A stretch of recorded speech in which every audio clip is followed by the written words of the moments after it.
कि rheumatic heart disease क्या है, वो इतनी कॉमन क्यों है पाकिस्तान में? अच्छा, बेसिकली रोमैटिक हार्ट डिजीज़ जो है ना, ये बेसिकली एक बहुत बड़ा गुब्बारा है। तो जितना जल्दी आप पकड़ लें उतना ही अच्छा है। रोमैटिक हार्ट डिजीज़ बेसिकली खुद कुछ नहीं है। एक बीमारी ने आपके ही सेल्स को आपके खिलाफ चलाना है। सादा सा गला खराब होना है आप, और अपने सेल्स को ऐसी शेप देता है कि जिस्म का जो इम्यून सिस्टम है उसको लगता है कि ये सेल मेरा नहीं है, ये बाहर का है, हालांकि वो बेसिकली खुद उसी का अपना होता है। The word used is antigenic mimicry. अस्सलाम वालेकुम, मेरा नाम है डॉक्टर नरगिस जावेद और आप देख रहे हैं QAS हेल्थ।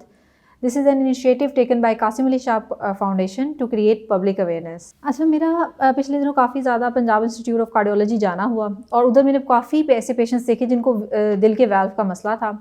अब उन सब पेशेंट्स में जो कॉमन बात थी वो ये थी कि उन सबको रोमैटिक हार्ट डिजीज़ थी, और इसी वजह से हम इस टॉपिक पे आज बात करने लगे हैं कि रोमैटिक हार्ट डिजीज़ क्या है, वो इतनी कॉमन क्यों है पाकिस्तान में, किन लोगों को होती है और इससे कैसे बचा जाए और इसका इलाज क्या है। इस टॉपिक पे बात करने के लिए आज हमने मदऊ किया है डॉक्टर तैमूर अहमद शेख को, जो कि कंसल्टेंट कार्डियोलॉजिस्ट हैं। अस्सलाम वालेकुम डॉक्टर तैमूर, आपका बहुत शुक्रिया कि आप आए।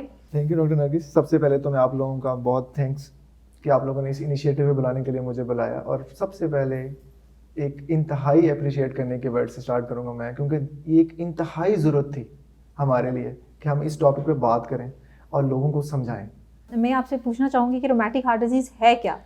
अच्छा, बेसिकली रोमैटिक हार्ट डिजीज़ जो है ना, ये बेसिकली एक बहुत बड़ा गुब्बारा है जी जी। जिसको जितना आप फुलाएंगे वो उतना ही ज़्यादा इश्यूज क्रिएट करेगा।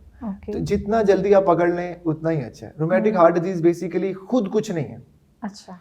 एक बीमारी ने आपके ही सेल्स को आपके खिलाफ चलाना है, उसको कहते हैं रोमैटिक हार्ट डिजीज, जिसको बेसिकली हम अगर मेडिकल टर्म में बोलें तो उसको ऑटोइम्यून डिजीज कहते हैं। ठीक, तो बेसिकली इसमें होता क्या है कि सादा सा गला खराब होना है आप लोगों का, ठीक है, उसको आप लोगों ने कैजुअल लेना है कि जी ठीक हो गया।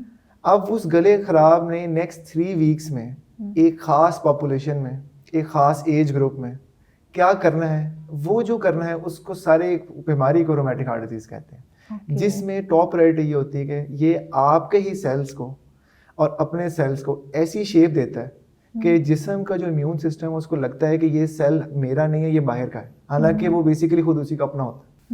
The word used is antigenic mimicry. एक एम प्रोटीन के नाम से प्रोटीन होती है एक खास तरह के बैक्टीरिया पे, जिसको हम ग्रुप ए स्ट्रेप्टोकोकस कहते हैं। वो क्या करता है कि उसके अंदर एक स्पेशल प्रॉपर्टी अल्लाह ने बनाई है कि वो हर सेल की तरह का खुद बन जाता है। तो बेसिकली इम्यून सिस्टम उसको मारने जाता है तो वो समझता है ये वो है, लेकिन वो बेसिकली आपका अपना वेल्व होता है, अपना मायोकार्डियम होता है, यानी कि अपना दिल के 3 लेयर्स में से कोई भी एक लेयर होती है। ठीक है, तो जब उसको मारते हैं तो वो डैमेज करता है। तो बेसिकली वो खुद कुछ नहीं कर रहा, वो आपके इम्यून सिस्टम को यूज करके आपको ही मार रहा है। इस वजह से ये बीमारी इतनी लीथल हो जाती है कि आपकी सोच है कि उसको क्या कर सकते हैं। जी। अच्छा डॉक्टर तैमूर, मैं पूछना चाहूँगी कि ये हमारे पाकिस्तान में क्यों इतनी ज़्यादा कॉमन है और किन लोगों को होती है? अब ये बड़ा इंपॉर्टेंट सवाल है यहाँ पे कि पाकिस्तान में इसकी इंपॉर्टेंस क्यों है। अब सबसे बड़ी बात, आप इसको जनरलाइज पहले तो देखें ना, अगर कि दुनिया में तकरीबन 3 करोड़ लोगों को रोमैटिक हार्ट डिजीज़ है, और पाकिस्तान में इसका रेट तकरीबन 2-2.5 लाख पर ईयर केसेस आते हैं। तो इस पे अब फोकस करने की जरूरत है कि क्यों होता है। अब इस पे जो रिसर्च की गई ना, बेसिकली वो 2 पॉइंट्स उन्होंने 2 में डिवाइड कर दिया पूरी दुनिया को। एक वो है जो लो रिस्क पॉपुलेशन है, लो प्रेवलेंस जिसे कहते हैं, एक हाई प्रेवलेंस पॉपुलेशन है। अब हाई प्रेवलेंस में कौन आते हैं? डेफिनेटली वो लोग आएंगे जिनकी जहाँ पे पॉवर्टी है, हेल्थ सेक्टर में इतने इनिशिएटिव्स नहीं है, अब पब्लिक अवेयरनेस ऑलमोस्ट निल है। तो उसमें उन्होंने ये एक तो ये कैटेगरी रखा है। दूसरा कैटेगरी रखा है कि वहाँ पे पर लाख कार्डियक केसेस में मोर देन 3% अगर होंगे तो वो हाई प्रेवलेंस एरिया जी। तो ये उसको डिवाइड कर दिया उन्होंने कि लो में ये है और हाई में ये है। ठीक, तो हम बेसिकली हम तो इंतहाई हाई पॉपुलेशन में फॉल करते हैं। पाकिस्तान हो गया, India, Sri Lanka, Bangladesh, even Russia is also consider some areas of Russia कि ये जो हाई रिस्क है एरिया, हाई रिस्क एरिया। अब पाकिस्तान में क्यों होता है? अब सवाल ये कि यहाँ पे क्यों होता है। अब लोगों को बुखार यहाँ पे होना है, पहली बात तो ये कि यहाँ पे 10 तरह के टोटके हैं, उस पे चलते रहेंगे। फिर दूसरी बात है, बड़ों का एक कॉन्सेप्ट बन चुका है हमारा कि हमने जो है ना दवाई नहीं लेनी, एंटीबायोटिक क्या करनी खा के यार, जल्दी एंटीबायोटिक क्यों खानी। ठीक, और तीसरी बात ये किसी को पता ही नहीं है कि ये सादा बुखार क्या कर सकता है। तो जो वो एक चीज़ का डर नहीं है, खौफ नहीं है, तो जाहिर है फिर आपको तो फैलेगी ना बीमारी जी बहुत ज़्यादा। बिल्कुल। लेकिन अब जो समझने की एक छोटी सी बात वो ये है कि सिर्फ पाकिस्तान के लिए एक स्पेसिफाइड गाइडलाइन है, पाकिस्तान और इंडिया के लिए, कि आपके जो चिल्ड्रन है ना एज 5 to 15 सबसे ज़्यादा प्रेवलेंस इस उम्र के अंदर है, अच्छा 5 से 15 साल की उम्र के अंदर। तो हम लोगों का जो आज का एक टेक होम मैसेज होना चाहिए ना कि कम से कम 5 से 15 साल के जो बच्चे हैं ना, प्लीज़ उनमें आपको जब भी बुखार हो गला खराब वाला, उसमें एंटीबायोटिक लें। ये आज का अगर एक मैसेज है ना तो वो ये है। बिल्कुल, आपने बिल्कुल ठीक कहा डॉक्टर तैमूर के एंटीबायोटिक लेना बहुत ज़रूरी है इस एज ग्रुप में। अब मैं आपसे पूछूंगी कि अगर जो लोग एंटीबायोटिक नहीं लेते या अपने गला जो उनका खराब होता है उसका इलाज नहीं करते, तो फिर क्या ये डिजीज़ उनमें क्या करवा सकती है? अब ये भी एक सवाल है कि ये डिजीज़ बेसिकली किस हद तक जा सकती है, जी, जी। इसको हम अगर इस तरह करें तो। अच्छा डॉक्टर नबी, इसमें अब आप में समझने वाली बात है कि ये जैसे मैंने बताया कि एंटीजेनिक मिमिक्री करती है, जी जी यानी कि आपके किसी भी सेल की शक्ल ले सकता जी। है, एम प्रोटीन नाम का। तो ये मोस्ट कॉमनली कहाँ जाता है? ये जॉइंट्स में जाता है। पहली बात ये है कि हार्ट में नहीं जाता, अच्छा लेकिन आपके जॉइंट्स की मिमिक्री करता है। तो ये भी एक इंडिकेटर है जी कि मतलब आपको बुखार हुआ 3-4 हफ्ते बाद आप देख रहे हैं कि बच्चा आपका या बच्ची जी तो वो जोड़ों में दर्द की बहुत कंप्लेन कर रही है, स्पेसिफिकली स्मॉल जॉइंट्स में। ओके ठीक है, तो ये एक बहुत बड़ा क्राइटेरिया है कि वो कह रही है मुझे इस जोड़ में दर्द हो रही है, कभी इसमें दर्द हो रही है, अब ये ठीक हो गया, अभी कोहनी में हो रही है। हाँ तो आपको ये सबसे इंपॉर्टेंट, सबसे कॉमनली ये प्रेजेंट करती है हमेशा आर्थ्राल्जियास के साथ, यानी कि जोड़ों के दर्द के साथ। ठीक, अब दूसरे नंबर पे क्या कर सकती है? स्किन रैशेस कर सकती है। उसमें 2 तरह के स्किन रैश हैं जी जी कि आपके बच्चे को, ये बातें सब नोट करने वाले हैं कि आपके बच्चे को बुखार हुआ, स्पेसिफिकली मैं फिर कहूंगा 5 से 15 साल की उम्र में। ठीक है, उसके बाद आपने नोट किया कि 3-4 हफ्ते बाद वो जोड़ों में दर्द कर रही है, वो कह रहा है कि मेरे लाल निशान बन गया। ठीक है, एरिथेमा मार्जिनेटम उसे कहते हैं, इंक जो वर्ड, यानी कि लाल रंग का रैश। और एक होता है सबक्यूटेनियस नोड्यूल्स, यानी कि जहां फैट एरियाज है ना, कोनी हो गया, घुटने हो गए, छोटे जोड़ों के बाहर वाले से हो गए, इस पे वाइट से नोड्यूल्स बन जाए पेनफुल से, ये भी एक प्रेजेंटेशन है इसकी। अच्छा, ये तो 3 हो गई प्रेजेंटेशन। इसकी चौथी प्रेजेंटेशन क्या है? चौथी प्रेजेंटेशन इसकी है कोरिया। यानी कोरिया क्या है? कोरिया ये है कि बेसिकली यही एंटीजन आपके ब्रेन सेल्स की मिमिक्री कर लेते हैं बेसल गैंग्लिया एरिया में, यानी कि ब्रेन में आप होते हैं।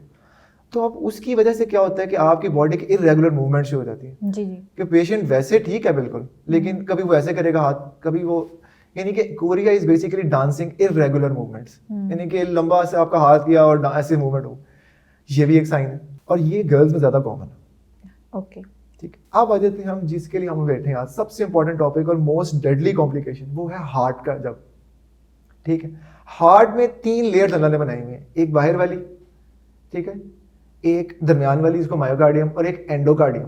3 है। एंडोकार्डियम जो अंदर वाली लेयर है ना दिल की, वो करती है वॉल के ऊपर से भी जाती है, अच्छा वो वॉल को इनगल्फ करते हुए जाती है। अब जब एंडोकार्डियम के खिलाफ ये मिमिक्री करेगा प्रोटीन, तो जब वो एंडोकार्डियम डैमेज होगी तो आपका वाल्व डैमेज होगा। जी अब वाल्व डैमेज होने के तो बहुत सारे फिर आगे मसले मसाइल हैं।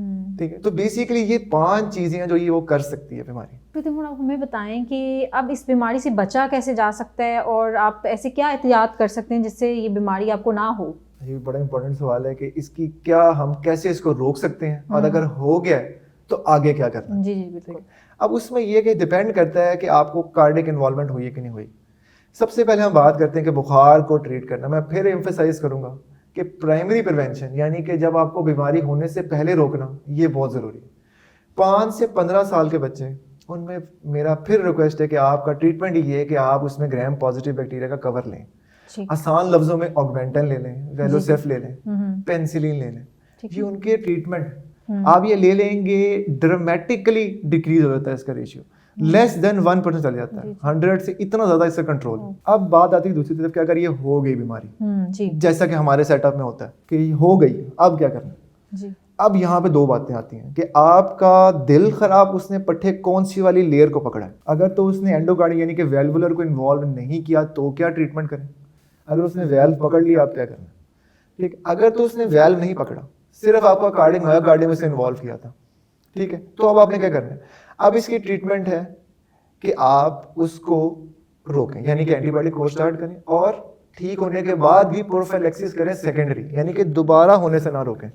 क्योंकि रूमेटिक हार्ट डिजीज में सबसे इंपॉर्टेंट बात है, याद कर लें कि ये बीमारी का इलाज नहीं है, it's never cured, it's always treated. जो मसले होते जाएंगे हम उसको ट्रीट करते रहेंगे साथ साथ, क्योर कभी नहीं होगा ये। इस वजह से इसका इलाज भी फिर सारी जिंदगी चलेगा या एक स्पेसिफिक पीरियड है। अब अगर आपका वेल्व इन्वॉल्व नहीं हुआ तो आपने दवाई मिनिमम 5 साल लेनी है, अच्छा, ठीक है, या आपकी एज 18 साल हो जाए। 5 और 18 कॉम्बिनेशन, यानी कि अगर आपको आज बीमारी हुई है और आपकी उम्र 16 साल है, अब आप इसमें ज्यादा क्या है, 5 साल ज्यादा है ना, या 18 साल हो गए तो 2 साल बनते हैं, जी जी तो बेसिकली 5 years है। ये बहुत इंपॉर्टेंट क्वेश्चन है क्योंकि पेशेंट को जो इंजेक्शन इसका लगता है इट्स वेरी पेनफुल, तो वो पूछता है कि कितना अरसा ये चलेगा। यानी कि अगर आपका वेल्व इन्वॉल्व नहीं हुआ तो या 5 साल या 18 साल की उम्र तक, जो भी इसमें से ड्यूरेशन लंबा है।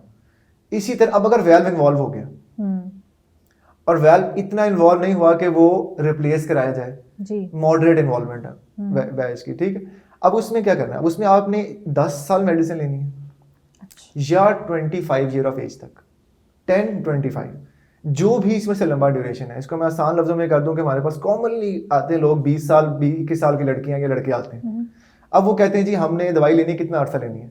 अब उसमें मैं 25 साल तो नहीं लगाऊंगा ना, it had to be the longer version which is 10 years, ठीक, तो ये आपको पता होना चाहिए। अब तीसरी इसकी किस्म आ जाती है कि अगर आपका वेल्व इन्वॉल्व हो गया, इट्स सिवियरली इन्वॉल्व, मतलब वो लीक कर गया है, वो सुकड़ गया है, वो स्टेनोज हो गया है, ठीक है, या आपका वेल्व रिप्लेस हो गया, इसमें आपकी प्रोफिलैक्सिस लाइफ लॉन्ग है, ठीक है, तो इसमें कोई सेकंड क्वेश्चन ही नहीं है आपके पास कि इसमें आपकी लाइफ लॉन्ग है। अच्छा, अब यहाँ से एक छोटा सा आखिर में बात ये कर देते हैं कि इसकी प्रोफिलैक्सिस है क्या। जी जी बिल्कुल, यही मैं पूछना चाह रही थी कि ये प्रोफिलैक्सिस है क्या जिसकी आप बात कर रहे हैं। अच्छा, प्रोफिलैक्सिस बेसिकली एक दवाई ही है, इंजेक्शन है बेसिकली। इसमें आप 3 तरह की दवाइयां इस्तेमाल कर सकते हैं जो पेशेंट को फीजिबल बैठती है, ठीक है ना। अब आप जो मोस्ट कॉमनली हम यूज करते हैं वो पेंसिलिन है, बेंजाथीन पेंसिलिन, जिसको हम बेंजाइल पेंसिलिन के नाम से इंजेक्शन आता है, ठीक है, वो देते हैं। उसका फायदा ये है कि वो आपने हर महीने में एक लगाना होता है, IM लगाना होता है, मस्कुलर लगाना होता है, डीप IM लगाना होता है, ठीक है, तो उसका ये फायदा है कि महीने में एक जी। और ड्यूरेशन क्या है वो मैं आपको बता दी कि इट्स आइदर 5 years और 18 कॉम्बिनेशन, 10, 25 और लाइफ लॉन्ग का। जी जी। अब कुछ बंदे आते हैं, बाज अक्सर ये भी शॉर्ट हो जाता है। मेरे ख्याल में पाकिस्तान में अगर आप फैलने की वजह मेरे से पूछे ना, तो काम करके OPD में ये लगता है कि वाकई ये बहुत शॉर्ट होता है। लगवा रहे होते हैं लोगों को 6-6 महीने, साल नहीं मिलता, तो वो लोगों का ऑप्शन पता नहीं होती कि सेकंड ऑप्शन क्या है। जी बिल्कुल, कि आप और क्या करें जब तक ये नहीं आ रहा। दूसरी ऑप्शन है हमारे पास एरिथ्रोमाइसिन की। अच्छा, गुड। एरिथ्रोमाइसिन गोली तो हर जगह अवेलेबल है ना। इसका लेने का तरीका ये है कि सुबह और शाम 10 दिन हर महीने, ठीक हो गया। तो मेरे लोगों से रिक्वेस्ट है जिनको नहीं मिल रहा, एक सेकंड ऑप्शन आप लोगों के लिए बहुत अच्छी होती है कि आप एरिथ्रोमाइसिन की गोली 250 mg की होती है, वो ले लें सुबह और शाम 10 दिन के लिए हर महीने। It's equally good a secondary prevention than any other. इसके अलावा सल्फाडायाजीन भी है, लेटेस्ट कैरिसेफ आपके जो सेफ्लोस्पोरिन है वो भी हैं।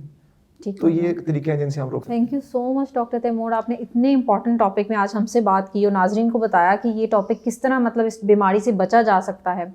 सो नाजरीन, ये आज का हमारा टॉपिक था रोमैटिक हार्ट डिजीज़। उम्मीद है कि आपको इससे बहुत ज़्यादा इन्फॉर्मेशन मिली होगी और आपको पता चला होगा कि इस बीमारी से कैसे बचा जाए और उसका इलाज क्या है। आपका बहुत शुक्रिया देखने का। अल्लाह हाफ़िज़।